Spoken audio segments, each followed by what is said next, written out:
¿Cómo vencer el pecado en mi vida? Segundo trimestre, tema número 53.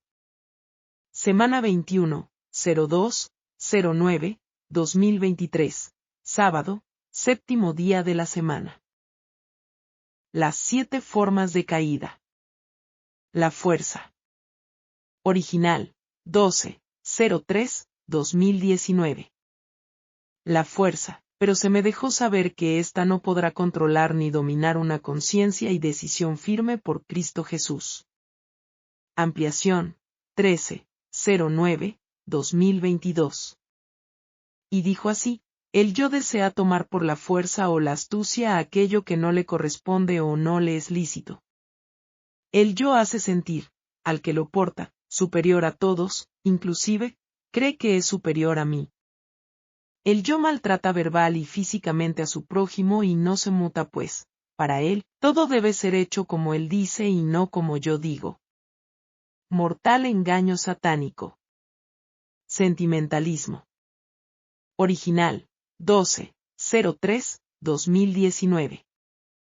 La segunda de ellas, el sentimentalismo, este será grandemente probado en todo su enérgico poder, mas una entera confianza sin reservas en Cristo Jesús es lo que nos garantizará la victoria.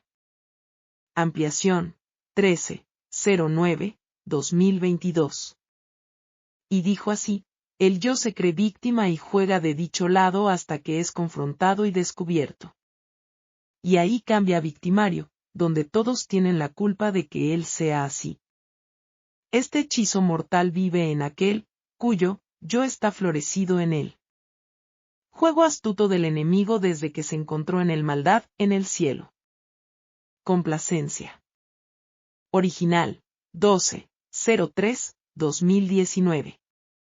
La tercera de ellas, la complacencia, esta en pro del bien común será una amplia puerta para destrucción, mas no la debemos consentir, sino que debemos ejercer la libertad de conciencia bajo un escrito está y así, podremos vencer. Ampliación, 13-09-2022. Y dijo así: el yo vive para complacerse y poner al último las necesidades de su prójimo. El yo vivo nunca se da por satisfecho, siempre quiere más, aunque no lo necesite. Sus trofeos son tanto internos como externos, su intelecto es creerse superior en su retórica, sus ideas, soluciones y actos. Él contra todos, pero nadie contra él. Sutil veneno mortífero que el enemigo inserta en el hombre que no es contrito de corazón. La complacencia de la superioridad, en todo sentido, ante otros es un reflejo de que el maligno entrona esa mente y ese corazón. Orgullo. Original, 12-03-2019. La cuarta de ellas, el orgullo, este es tan sutil y a la vez tan obvio, mas este último disfrazado de la conveniencia propia, y calificado como válido a nuestro entender, será la ruina y cerrará la puerta real de la salvación. Solo una humillación total a Dios nos dará la victoria en él. Ampliación, 13-09-2022. Así dijo el Señor: el orgullo es el yo que vive para enaltecerse. Orgulloso de tener lo mejor, de llamar la atención para sí entre todos. Se viste para ser visto, se peina para que lo admiren, da alarde de superioridad y manda a todos mientras él merece estar de brazos caídos con el pensamiento activo, centrado en lo que imagina, en lo que cree necesitar para seguir escalando puesto y posición. Este, casi imperceptible, engaño satánico, es letalmente mortal al que lo porta y también para los que lo adulan. Calumnia. Original, 12-03-2019. La quinta de estas, que se me habló, fue la calumnia. Esta es la muerte para el que la practica, y aunque su espada mortífera desea ser clavada ante su adversario, ésta solo atraviesa el corazón de quien la porta. Resistid al diablo, se me dijo, y de vosotros huirá y no toquéis lo inmundo. Habrá aflicciones, mas confiad porque yo he vencido al mundo. Rogad al Dios de la siega que os junte en su granero. Ampliación, 13-09-2022. Así dijo el Señor, el yo vive calumniando a todo y a todos, pues, en su creída imaginación mórbida no es feliz por culpa de otros. No es pleno, y culpa a todos de esto. Todo es por culpa ajena y nunca propia. Si se cae, mira a sus lados y, si alguien lo vio, ya es culpa de ese alguien, porque, según él, se distrajo al verlo y se cayó. En fin, el calumniador nunca va a creer que él tiene la culpa, que la culpa es propia, sino que la culpa es siempre ajena. Si no le parece lo que otro dice, pues, es mentira. Se siente aludido por todo y por todos. Vive su vida excusando su mal proceder. La dejadez y su forma parasitaria de vivir es característica de esta persona y de esta cualidad. Dilación. Original, 12-03-2019. La sexta de estas, de que se me habló fue la dilación, acción sutil pero una gran arma de destrucción. Esta es una forma de vida que ataca el pensar humano y lo adormece. Adormece el pensamiento y retrasa la acción del deber de cumplir el mandato celestial. Es tan mortíferamente sutil que da la ilusión de que lo terrenal es mucho más importante que lo celestial, o sea, lo que es perecedero es más importante que lo que perdurará para siempre. Orad, orad sin cesar, ayunad y buscad el rostro de Cristo Jesús para que podáis vencer ante esta arma de la dilación. Ampliación, 13-09-2022. Así dijo el Señor, el yo vive por la dilación. Hoy no puedo por esto, mañana no podré por aquello. Pasado, por lo otro, en fin. Lo primordial siempre es último y las inventivas primero. En la lista de lo primordial siempre pone encima, y entre ellas, su complacencia, y nunca completa lo mandatorio. Los detalles lo complacen tanto que pospone los deberes al punto que, si fracasa, es culpa de ser tan detallista. Para su forma de dilación propia, todo debe estar como se imagina, quiere y desea para poder avanzar. Y, si esto no es así, es culpa de todos, inclusive de mí. Y, por eso, él no avanza. El yo de la dilación critica al esforzado, al que cada día, con intenso afán, lucha por completar su labor diaria. Lo tilda de extremista, fanático y abusivo. El yo de la dilación es detractor, critica a todo aquello que no va de acuerdo a su forma de ver, actuar y pensar. Esta actitud horrendamente pecaminosa de creer que su forma de ser es ley hacia otros, es instigación maligna de perdición. Sensualidad. Original, 12-03-2019. La séptima, que se me dijo fue, la sensualidad. Mi pueblo pereció por falta de conocimiento.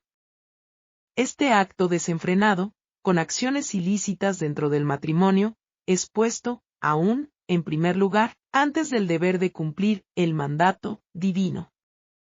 A los tales digo ahora, coméis y bebéis y estáis en fiesta, pero vendrán los días en que el esposo no estará y será tiempo de ayuno y oración porque el león rugiente está alrededor de vuestras casas. Y estas han sido pedidas para ser grandemente zarandeadas, y así será hecho. Más pedid al Dios de la siega que os reserve a salvo en su granero. Sed, pues, celosos y arrepentíos porque vendrá la aflicción, ¿y quién podrá permanecer en pie? En ese momento terminaron diciéndome, Ezequiel 20. Ampliación, 13-09-2022. La séptima, y última, es la sensualidad. El yo de la sensualidad es vivir en el yo interno y externo constantemente. Esta carnalidad animalizada no es más que la pervención pecaminosa de aquel que deja que el enemigo de Dios y del hombre lo denigre al punto de volverlo irracional. El yo de la sensualidad vive en sus placeres mentales, buscando toda oportunidad para exteriorizarlos en su propia complacencia. Al dar rienda a esto, daña su hipotálamo y su lóbulo frontal. Su cerebelo vive adormecido, como cuando la marihuana invade el torrente sanguíneo o cuando la metadona es ingerida, introducida, al cuerpo. Tal como, el que vive peleando es adicto a la adrenalina en su sangre, el sensual es adicto a la testosterona por su descuido, en la intemperancia en el dormir, comer y en todo tipo de intemperancia. El yo de la sensualidad ha llevado al ser humano a comportarse peor que los animales, pues, estos no tienen razonamiento, y el ser humano sí. Un animal se aparea con el sexo opuesto para procreación, en el tiempo señalado para esto, pero el ser humano que vive para el yo, en la sensualidad, se aparea con su mismo sexo por depravación, ya que esto viola el curso natural de la procreación. Y otros, aunque con el sexo opuesto, o sea, hombre y mujer, practican actos animalizados para sentirse bien. También están en desagrado ante mí. Estos, los que practican estas perversiones, no heredarán la vida eterna. Por esta razón, el enemigo de las almas los animaliza, para que así, en este estado de éxtasis carnal, ninguna espiritualidad pueda prevalecer, y así, crear en éste la muerte eterna. Las 10 formas de anatemas. Testimonio, 14-09-2020 parte 2. El Señor me dio, como un resumen de anatemas. Lo resumió en 10 formas: el yo, la suficiencia propia, el amor a los hijos más que a él, la codependencia absoluta y total de esposo o esposa, en vez de esto ser solamente para él, apego a lo material, a las posesiones, apego monetario, deseos pecaminosos encubiertos, sutiles y abiertos, mis ideas propias, los desórdenes sensuales mórbidos acariciados, las excusas sutiles, para excusar desobedecer a Dios. Romanos 16, 17, 18.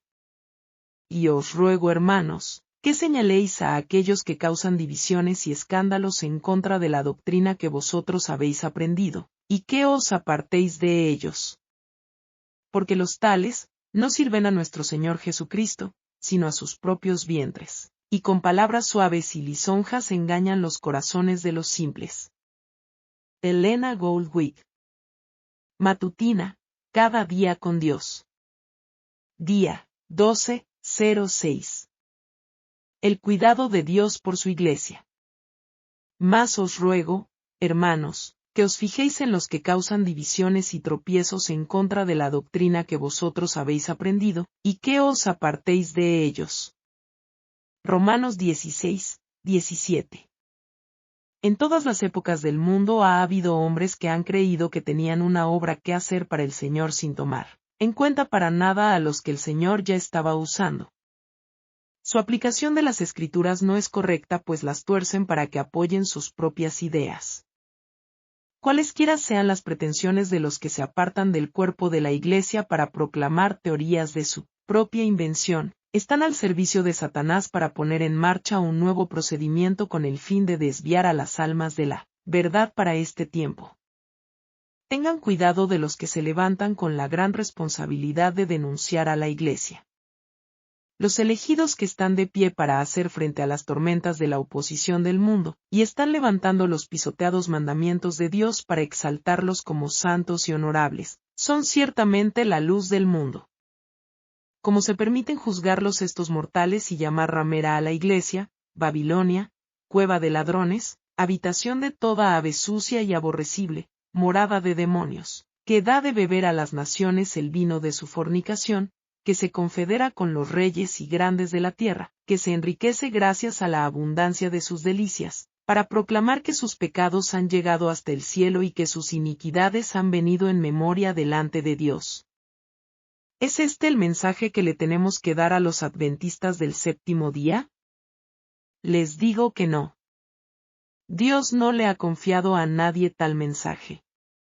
Humillen esos hombres sus corazones delante de Dios, y con verdadera contrición arrepiéntanse por haberse puesto siquiera por un instante al lado del acusador de los hermanos, que los acusa delante de Dios de día y de noche.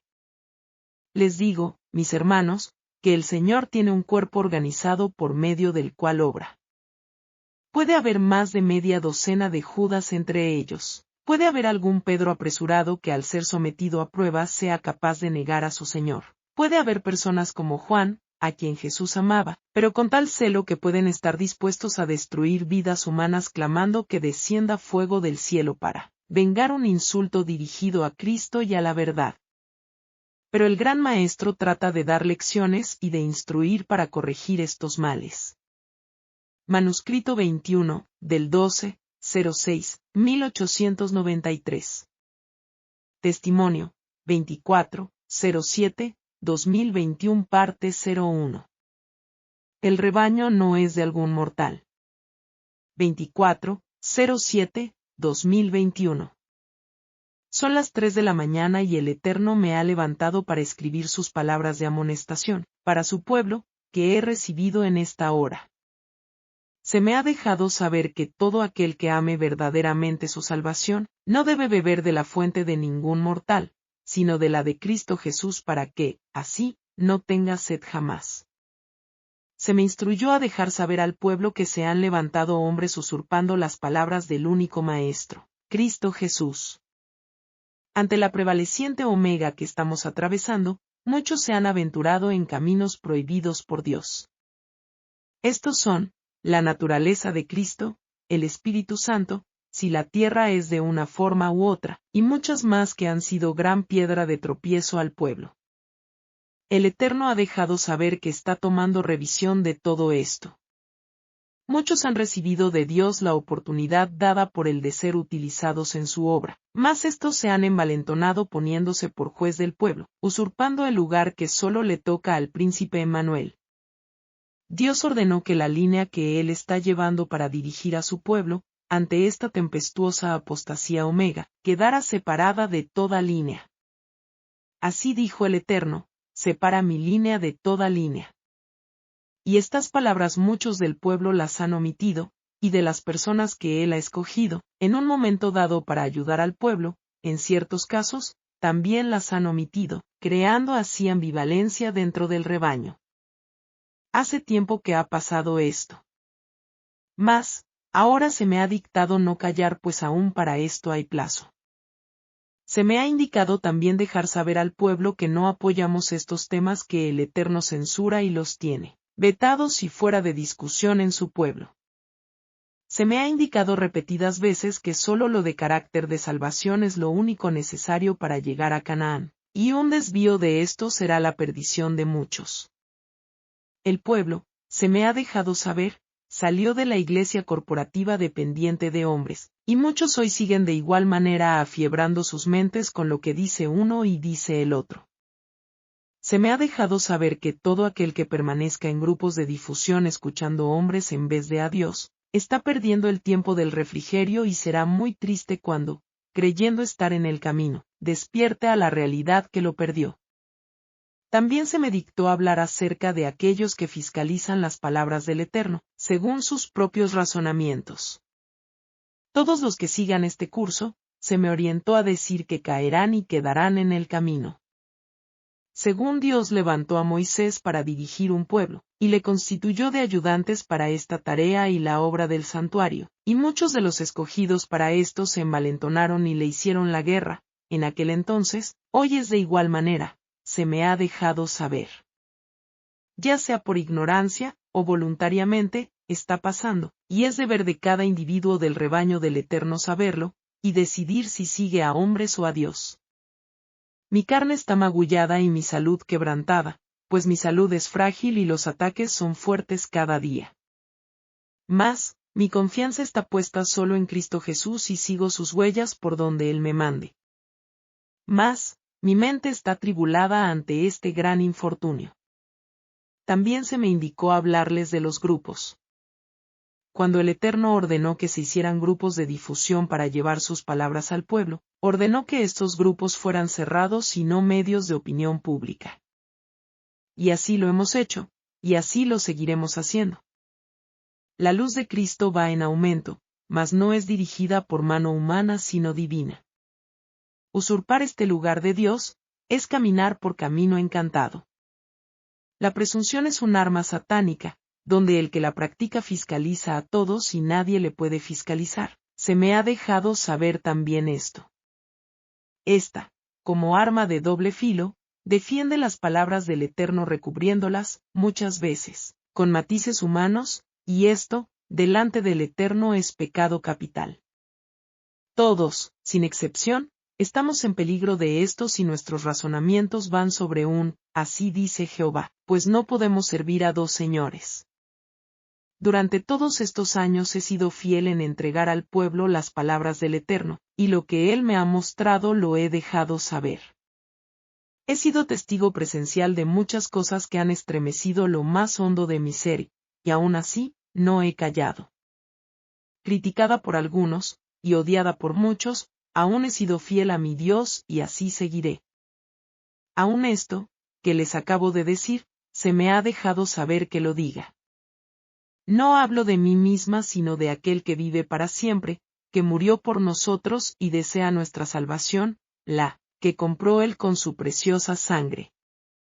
El rebaño no es mío y no es de ningún mortal. El que reclame ser líder de este rebaño final está usurpando el lugar de Dios. No crea el rebaño que hombre mortal le salvará. Cada fiel seguidor del Eterno debe ser totalmente bereano, por sí mismo.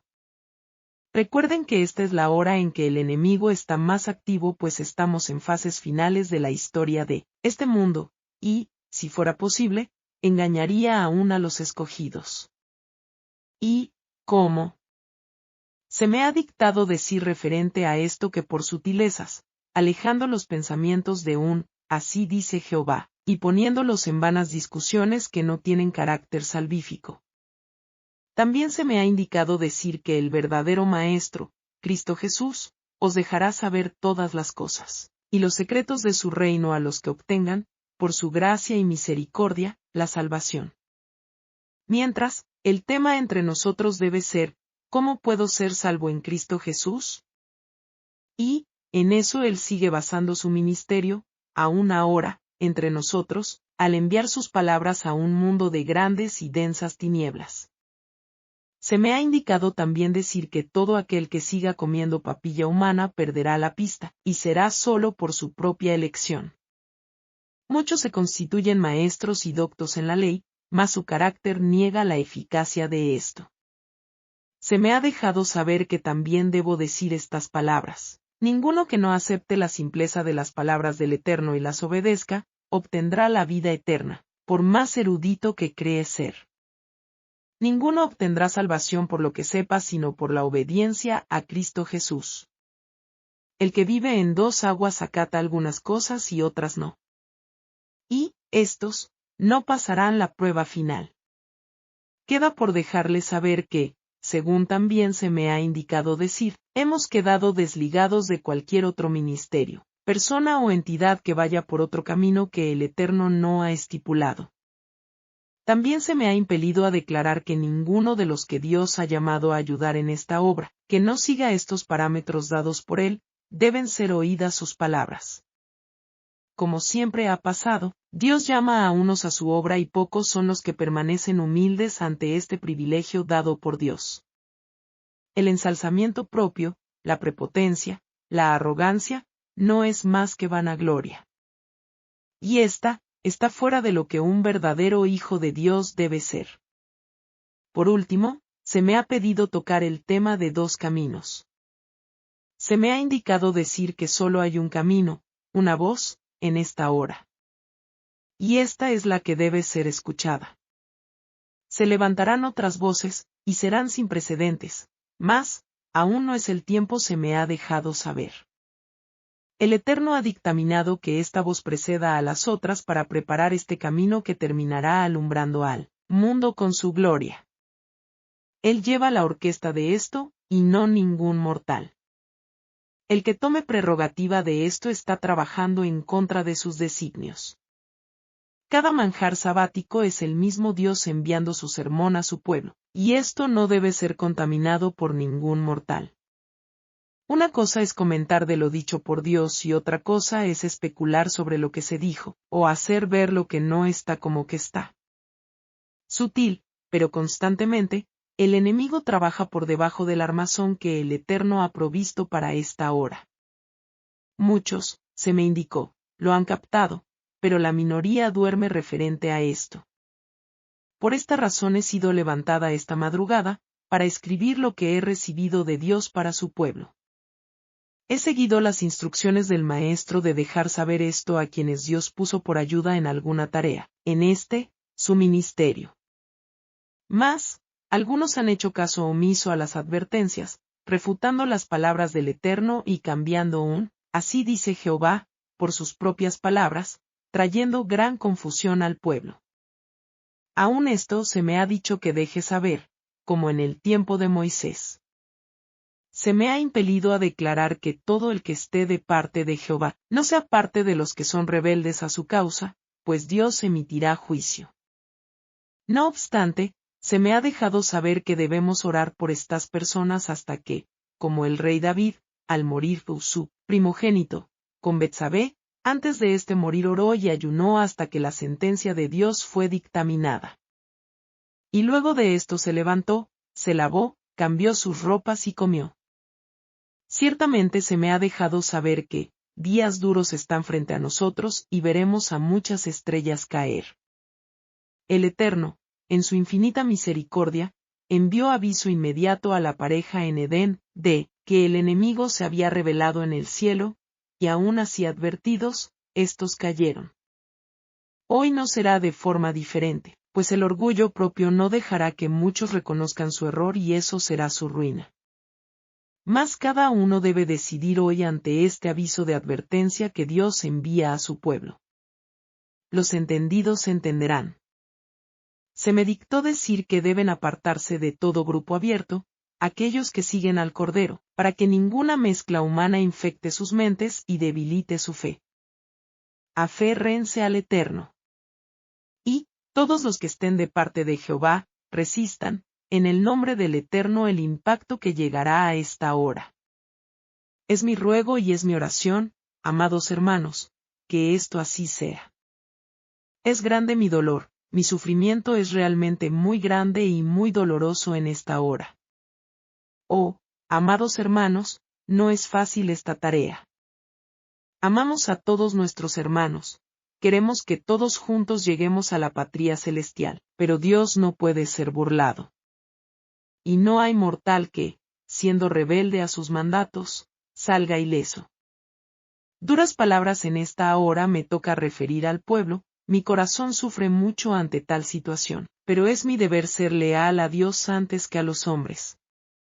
Quiera Dios que el real pueblo de Dios pueda entender esto, en esta hora. Que el Eterno nos bendiga. Libro, Historia de los Patriarcas y Profetas. Capítulo 22, Moisés. Este capítulo está basado en Éxodo 1. Primera parte. Para proveerse de alimentos durante el tiempo de hambre, el pueblo egipcio había vendido a la corona su ganado y sus tierras, y finalmente se habían comprometido a una esclavitud perpetua. Pero José proveyó sabiamente para su liberación, les permitió que fueran arrendatarios del rey, quien seguía conservando las tierras y a quien le pagaban un tributo anual de 1/5 de los productos de su trabajo. Pero los hijos de Jacob no necesitaban someterse a semejantes condiciones. A causa de los servicios que José había prestado a la nación egipcia, no solamente se les otorgó una parte del país para que moraran allí, sino que fueron exonerados del pago de impuestos, y se les proveyó liberalmente de los alimentos necesarios mientras duró el hambre. El rey reconoció públicamente que gracias a la misericordiosa intervención del Dios de José, Egipto gozaba de abundancia mientras otras naciones estaban pereciendo de hambre. Vio también que la administración de José había enriquecido grandemente el reino, y su gratitud rodeó a la familia de Jacob con el favor real. Pero con el correr del tiempo, el gran hombre a quien Egipto debía tanto, y la generación bendecida por su obra, descendieron al sepulcro. Y se levantó sobre Egipto un nuevo rey que no conocía a José. Véase Éxodo 1 al 4. Este rey no desconocía los servicios prestados por José a la nación, pero no quiso reconocerlos, y hasta donde le fue posible, trató de enterrarlos en el olvido. Mirad, el pueblo de los hijos de Israel es más numeroso y fuerte que nosotros. Ahora, pues, seamos sabios para con él, para que no se multiplique y acontezca que, en caso de guerra, él también se una a nuestros enemigos para pelear contra nosotros, y se vaya de esta tierra. Los israelitas se habían hecho ya muy numerosos. Fructificaron y se multiplicaron, llegaron a ser numerosos y fuertes en extremo, y se llenó de ellos la tierra. Gracias al cuidado protector de José y al favor del rey que gobernaba en aquel entonces, se habían diseminado rápidamente por el país. Pero se habían mantenido como una raza distinta, sin tener nada en común con los egipcios en sus costumbres o en su religión, y su creciente número provocaba el recelo del rey y su pueblo, pues temían que en caso de guerra se unieran con los enemigos de Egipto. Sin embargo, las leyes prohibían que fueran expulsados del país. Muchos de ellos eran obreros capacitados y entendidos, y contribuían grandemente a la riqueza de la nación. El rey los necesitaba para la construcción de sus magníficos palacios y templos. Por lo tanto, los equiparó con los egipcios que se habían vendido con sus posesiones al reino. Poco después puso sobre ellos comisarios de tributos y completó su esclavitud.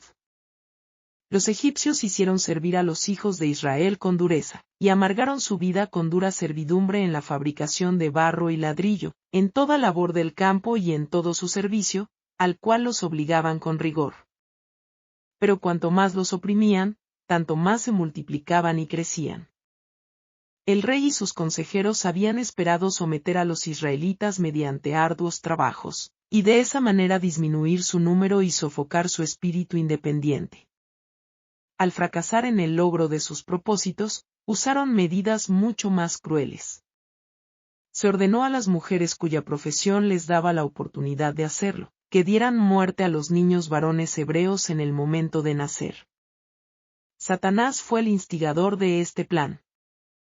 Sabía que entre los israelitas se levantaría un libertador, y al inducir al rey a destruir a los niños varones, esperaba derrotar el propósito divino. Pero esas mujeres temían a Dios, y no osaron cumplir tan cruel mandato. El Señor aprobó su conducta, y las hizo prosperar. El rey, disgustado por el fracaso de su propósito, dio a la orden un carácter más urgente y general. Pidió a toda la nación que buscara y diera muerte a sus víctimas desamparadas. Entonces el faraón dio a todo su pueblo esta orden: echad al río a todo hijo que nazca, y preservad la vida a toda hija. Mientras este decreto estaba en vigencia, les nació un hijo a Amrán y Jocabed, israelitas devotos de la tribu de Leví. El niño era hermoso, y los padres, creyendo que el tiempo de la liberación de Israel se acercaba y que Dios iba a suscitar un libertador para su pueblo, decidieron que el niño no iba a ser sacrificado. La fe en Dios fortaleció sus corazones, y no temieron el mandamiento del rey. La madre logró ocultar al niño durante 3 meses.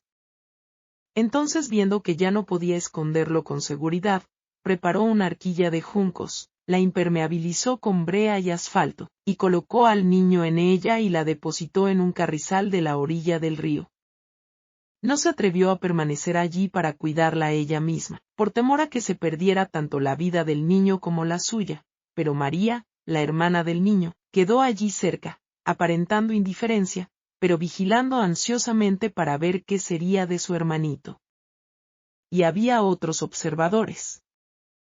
Las fervorosas oraciones de la madre habían confiado a su hijo al cuidado de Dios e invisibles ángeles. Vigilaban la humilde cuna. Ellos dirigieron a la hija del faraón hacia aquel sitio. La arquilla llamó su atención, y cuando vio al hermoso niño una sola mirada le bastó para leer su historia. Las lágrimas del pequeño despertaron su compasión, y se conmovió al pensar en la desconocida madre que había apelado a este medio para preservar la vida de su precioso hijo. Decidió salvarlo y adoptarlo como hijo suyo. María había estado observando secretamente todos los movimientos, así que viendo que trataban al niño tiernamente, se aventuró a acercarse y por último preguntó a la princesa: ¿Iré a llamarte un ama de las hebreas, para que te críe este niño? Se le autorizó a que lo hiciera. La hermana se apresuró a llevar a su madre la feliz noticia, y sin tardanza se presentó con ella ante la hija del faraón. Llévate este niño y críamelo, yo te lo pagaré, dijo la princesa. Dios había oído las oraciones de la madre, su fe fue premiada. Con profunda gratitud emprendió su tarea, que ahora no entrañaba peligro. Aprovechó fielmente la oportunidad de educar a su hijo para Dios.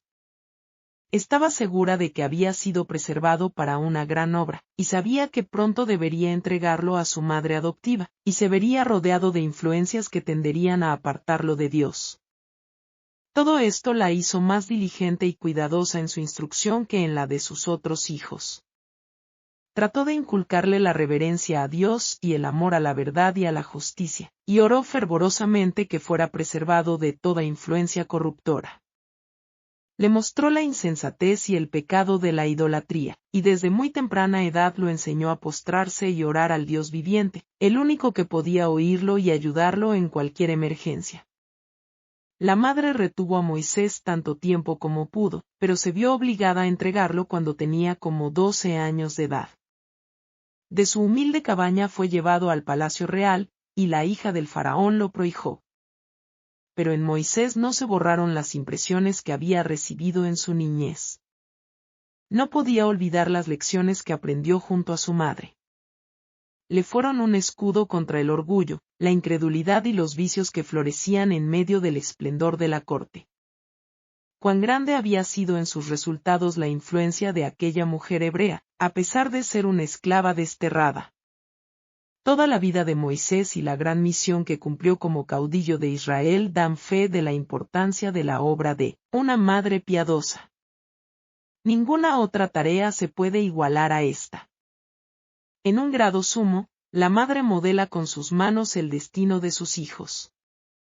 Influye en las mentes y los caracteres, y trabaja no solamente para el presente sino también para la eternidad. Siembra la semilla que germinará y dará fruto, ya sea para bien o para mal. La madre no tiene que pintar una forma bella sobre un lienzo, ni cincelarla en un mármol, sino que tiene que grabar la imagen divina en el alma humana. Muy especialmente durante los años tiernos de los hijos, descansa sobre ella la responsabilidad de formar su carácter. Las impresiones que en ese tiempo se hacen sobre sus mentes que están en proceso de desarrollo, permanecerán a través de toda su vida. Los padres deben dirigir la instrucción y la educación de sus hijos mientras son niños, con el propósito de que sean piadosos. Son puestos bajo nuestro cuidado para que los eduquemos, no como herederos del trono de un imperio terrenal, sino como reyes para Dios, que han de reinar a través de las edades eternas. Toda madre debe comprender que su tiempo no tiene precio. Su obra ha de probarse en el solemne día de la rendición de cuentas. Entonces se hallará que muchos fracasos y crímenes de los hombres y mujeres fueron resultado de la ignorancia y negligencia de quienes debieron haber guiado sus pies infantiles por el camino recto.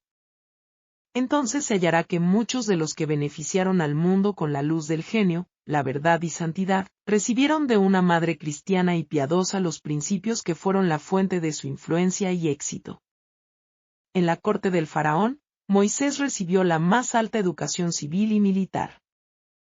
El monarca había decidido hacer de su nieto adoptivo el sucesor del trono, y el joven fue educado para esa alta posición.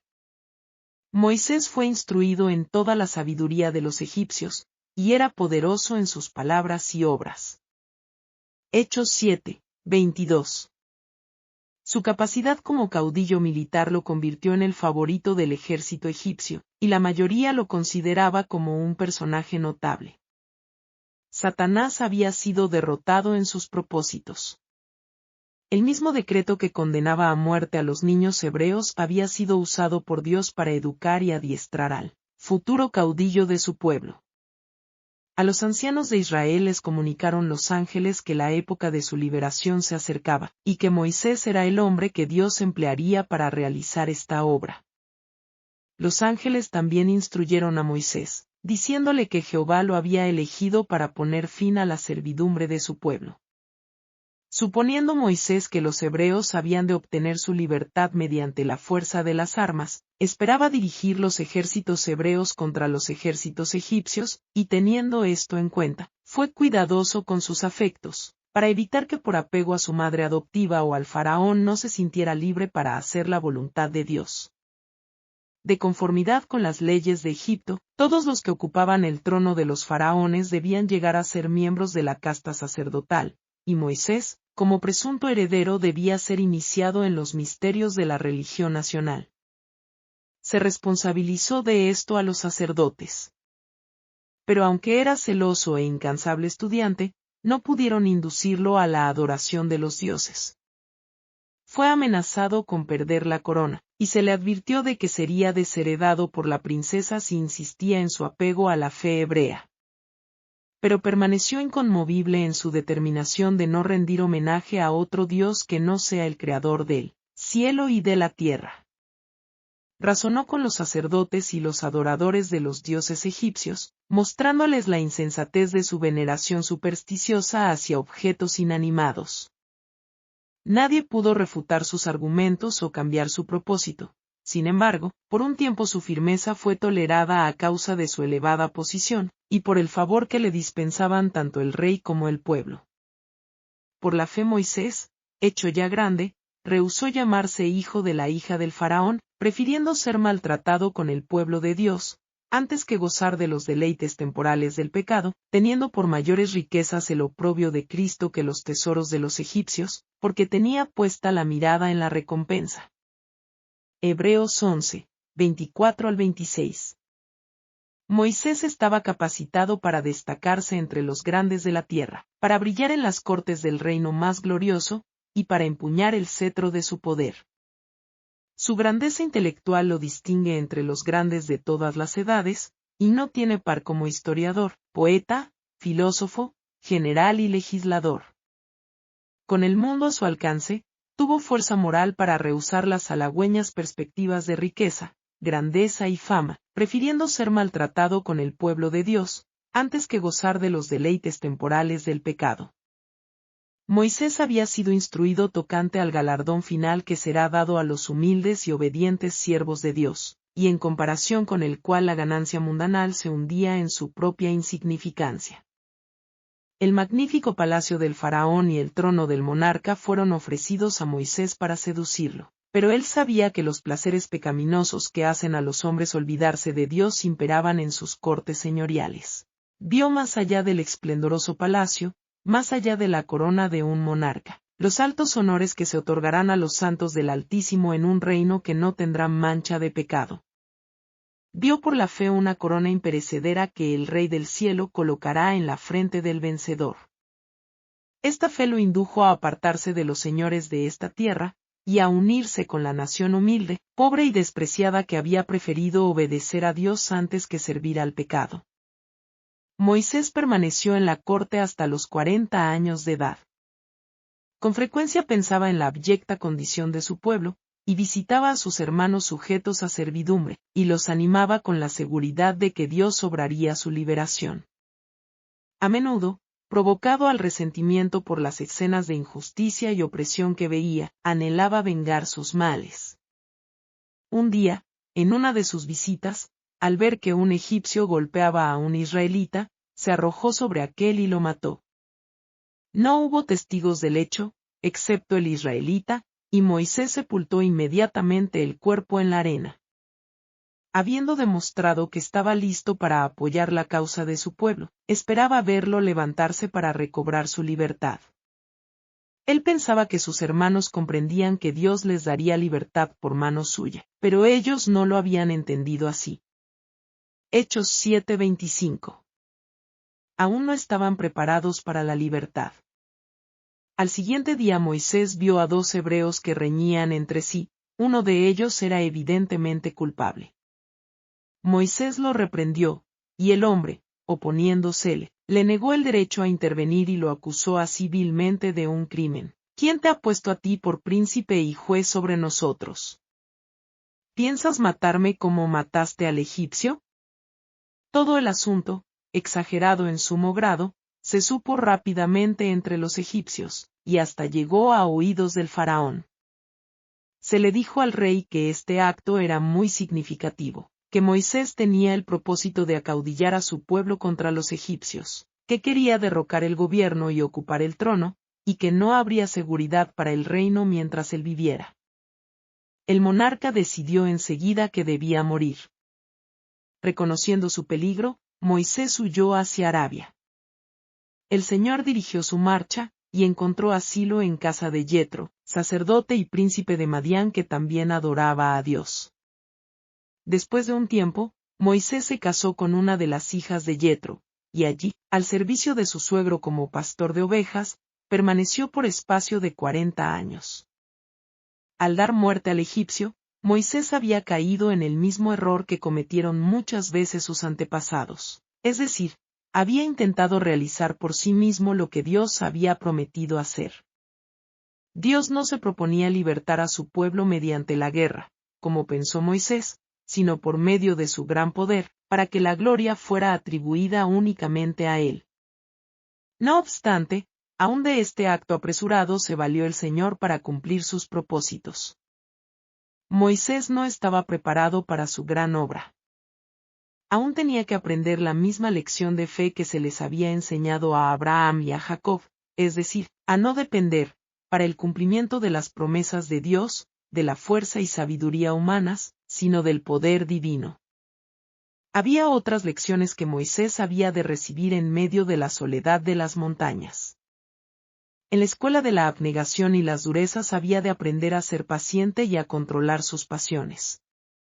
Antes de poder gobernar sabiamente, debía ser educado en la obediencia. Antes de poder enseñar el conocimiento de la divina voluntad a Israel, su propio corazón debía estar en plena armonía con Dios. Mediante su propia experiencia tenía que prepararse para ejercer un cuidado paternal sobre todos los que necesitarían su ayuda. Madián. Región en el desierto del norte de Arabia que recibió su nombre de Madián, antepasado de los madianitas. En tiempos de Moisés, al este del monte Joreb estaba la región donde Yetro, su suegro, sacerdote de Madián, apacentaba sus ovejas, Éxodo 3:1. Un distrito adyacente a Moab, y al este de Esbón, capital del rey amorreo Sión, también pertenecía a los madianitas, que se habían establecido allí por un tiempo, Génesis 36:35, Números 22:4, Josué 13:21. La región desértica entre estos dos territorios estaba en sus manos, porque huyeron en esa dirección cuando Gedeón los derrotó en el valle de Jezreel, Jueces 6:3-7:1. Y los expulsó de Palestina. Lo demuestra el hecho de que en su persecución Gedeón pasó por Sucot y Jogvea, que estaban en Galaad y en el territorio de Gad. El ser humano se habría evitado ese largo periodo de trabajo y oscuridad, por considerarlo como una gran pérdida de tiempo. Pero la sabiduría infinita determinó que el que había de ser el caudillo de su pueblo debía pasar 40 años, haciendo el humilde trabajo de pastor. Así desarrolló hábitos de cuidado atento, olvido de sí mismo y tierna solicitud por su rebaño, que lo prepararon para ser el compasivo y paciente pastor de Israel. Ninguna ventaja que la educación o la cultura humanas pudiesen otorgar podría haber sustituido a esta experiencia. Moisés había aprendido muchas cosas que debía olvidar. Las influencias que lo habían rodeado en Egipto, el amor a su madre adoptiva, su elevada posición como nieto del rey, el libertinaje que reinaba por todo lugar, el refinamiento, la sutileza y el misticismo de una falsa religión, el esplendor del culto idólatra, la solemne grandeza de la arquitectura y de la escultura. Todo esto había dejado una profunda impresión en su mente entonces en desarrollo, y hasta cierto punto había amoldado sus hábitos y su carácter. El tiempo, el cambio de ambiente y la comunión con Dios podían hacer desaparecer estas impresiones. Exigiría de parte de Moisés mismo casi una lucha a muerte renunciar al error y aceptar la verdad, pero Dios sería su ayudador cuando el conflicto fuera demasiado severo para sus fuerzas humanas. En todos los escogidos por Dios para llevar a cabo alguna obra para Él, se notó el elemento humano. Sin embargo, no fueron personas de hábitos y caracteres estereotipados, que se conformaran con permanecer en esa condición. Deseaban fervorosamente obtener sabiduría de Dios, y aprender a servirle. Dice el apóstol, si alguno de vosotros tiene falta de sabiduría, pídala a Dios, el cual da a todos abundantemente y sin reproche, y le será dada. Santiago 1:5. Pero Dios no dará luz divina al hombre mientras éste se halle contento con permanecer en las tinieblas. Para recibir ayuda de Dios, el hombre debe reconocer su debilidad y deficiencia. Debe esforzarse por realizar el gran cambio que ha de verificarse en él. Debe comprender el valor de la oración y del esfuerzo perseverantes. Los malos hábitos y costumbres deben desterrarse, y solamente mediante un decidido esfuerzo por corregir estos errores y someterse a los sanos principios, se puede alcanzar la victoria. Muchos no llegan a la posición que podrían ocupar porque esperan que Dios haga por ellos lo que Él les ha dado poder, para hacer por sí mismos. Todos los que están capacitados para ser de utilidad deben ser educados mediante la más severa disciplina, mental y moral, y Dios los ayudará, uniendo su poder divino al esfuerzo humano. Enclaustrado dentro de los baluartes que formaban las montañas, Moisés estaba solo con Dios. Los magníficos templos de Egipto ya no lo impresionaban con su falsedad y superstición. En la solemne grandeza de las colinas sempiternas percibía la majestad del Altísimo, y por contraste, comprendía cuán impotentes e insignificantes eran los dioses de Egipto. Por todo lugar veía escrito el nombre del Creador. Moisés parecía encontrarse ante su presencia, eclipsado por su poder. Allí fueron barridos su orgullo y su confianza propia. En la austera sencillez de su vida del desierto, desaparecieron los resultados de la comodidad y el lujo de Egipto. Moisés llegó a ser paciente, reverente y humilde, muy manso, más que todos los hombres que había sobre la tierra. Números 12:3, y sin embargo, era fuerte en su fe en el poderoso Dios de Jacob. 152, hay una fuente sin igual. 162, viene otra vez nuestro Salvador.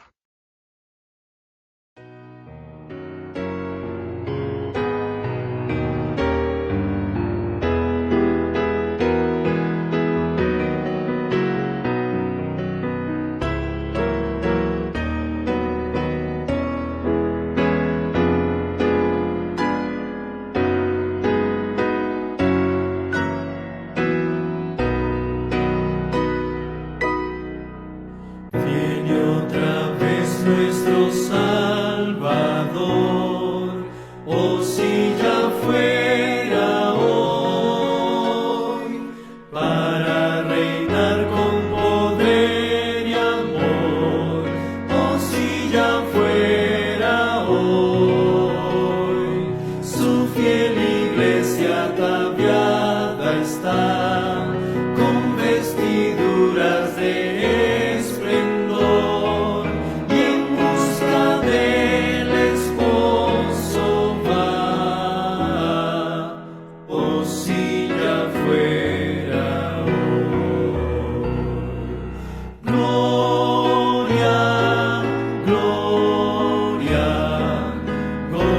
Sin fin traerá.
todos con Cristo irán, arrebatados por su Señor, cuando estas glorias llegarán.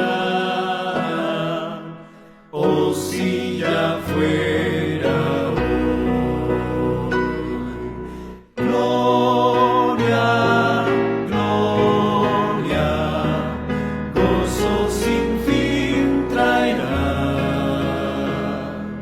Gloria, gloria, al coronarle Rey. Gloria, gloria, la senda preparar. Gloria, gloria, Cristo viene otra vez. Fieles a Él nos debiera hallar, si regresara hoy, todos velando con gozo y paz, si regresara hoy. Multiplicadas señales hay, en el oriente se ve el albor, ya más cercano el tiempo está. Oh, si ya fuera hoy. Gloria, gloria, gozo sin fin traerá. Gloria, gloria.